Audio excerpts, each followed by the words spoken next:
Hey everybody, how's it going? Max with BuzzTox here, and in this video I'm going to be speculating on what to expect in episode 2. Now this episode is called Stormborn, and the synopsis for this video is that Daenerys receives an unexpected visitor, Jon faces a revolt, and Tyrion plans the conquest of Westeros. Now first let's start off with Dragonstone. The synopsis states that Daenerys receives an unexpected visitor, and I have no doubt in my mind that this unexpected visitor is Melisandre. Jon kicked her out of Winterfell last season in Game of Thrones, and she needs somebody to support who is integral to the Long Night. And also we see Melisandre at Dragonstone in the trailers. We see her standing on the cliff face as she's watching people climb up the stairs to reach Dragonstone. And in my opinion, this group is Jon Snow, Davos, and a couple of Stark men. And this also ties into the name Stormborn. Daenerys was born during one of the harshest storms at Dragonstone. And because of this, it adds to her as a character, her as a prophet. And I think Melisandre will be telling this to Daenerys, everything that she is and why she is so important. But then we move on to how Tyrion plans the conquest of Westeros. In the teaser, we see a conference of Daenerys, Tyrion, Yara, Theon, Varys, Grey Worm, Missandei, Ellaria, and Olenna Tyrell. She's hiding, she's really blending into the chair there. But Yara states that they should just attack King's Landing. But I believe at this moment is where we're going to see Tyrion's plan. He's not going to want to attack King's Landing immediately, because he believes that Daenerys needs to rally support from all of the Seven Kingdoms before she takes King's Landing. And if you want to know what I think this plan is, check out my video on how Daenerys conquers Westeros. But Tyrion's plan results in Yara, Theon, and the Sand Snakes boarding a ship and heading south. And we see as they're going south, we get some character development as Yara and Ellaria are making out. But then they're attacked by Euron Greyjoy. We also get a shot of this girl with a knife. I'm not 100% who this is. I'm wagering that it could be a sand snake, but I'm not sure. And this battle is going to end with Theon being rescued, but Euron ends up catching Yara and Ellaria, and he takes them and brings them to King's Landing as a gift for Cersei. But then we go to Winterfell, and the synopsis states that Jon faces a revolt. And this revolt has been set up last episode. The people of the North were pretty much split on what to be done with the Karstark and Umber children. Some were on Sansa's side where others were on Jon's side, and they both had very valid points. But regardless of others' opinion, Jon stuck to his gut and did what he thought was right. And I think this is the start of the fracturing of trust between him and his people. And I believe in this conference that we see in the teaser, they're going to be talking about who to support. And once again, the crowd is going to be split. In the last episode, Jon got a raven from Cersei asking Jon to bend the knee or face the consequences. And I believe in episode 2, he's going to get a letter from Daenerys. But he's also going to get the letter from Samwell Tarly that he sent to Jon in episode 1, telling him where the dragon glass is. And in the debate, we're going to see Lord Royce say that a Targaryen cannot be trusted, which first of all I love because it foreshadows Jon as a character. Targaryens cannot be trusted, yet they unknowingly elected a Targaryen to be King of the North. But Lord Royce's comment is justifiable. They don't know who she is or what she's capable of. All they know is that she has 3 dragons. And they know of her father, who is the Mad King. So it is perfectly normal for the majority of people not to want to ally themselves with Daenerys. And this is Sansa's argument. They don't know Daenerys as a leader, and there's a giant wall between them and the Night King. But Cersei can come north anytime. And Sansa will repeatedly say that Jon doesn't know Cersei.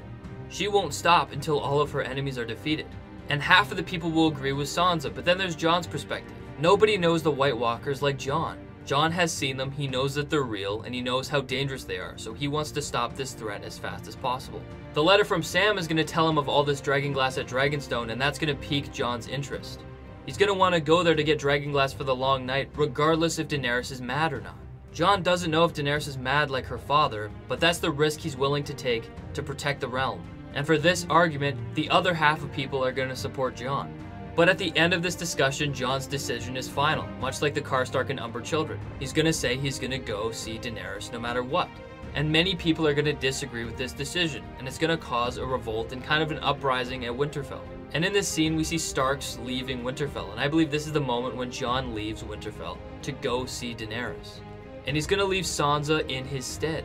And this is going to birth a different kind of Winterfell. Jon and Sansa have been going back and forth on what's right and what's wrong, and now Sansa is finally in charge. So we will see how that unfolds. But then in King's Landing, we see Cersei tell people that the Mad King's daughter will destroy the realm. And this is how she's going to control people, it's through fear. And she's reiterating the concern of people of Winterfell. The Targaryens cannot be trusted. And it's obvious from Cersei's point of view. She doesn't want people to think that Daenerys is a good ruler. She wants Daenerys to always be perceived as the Mad King's daughter.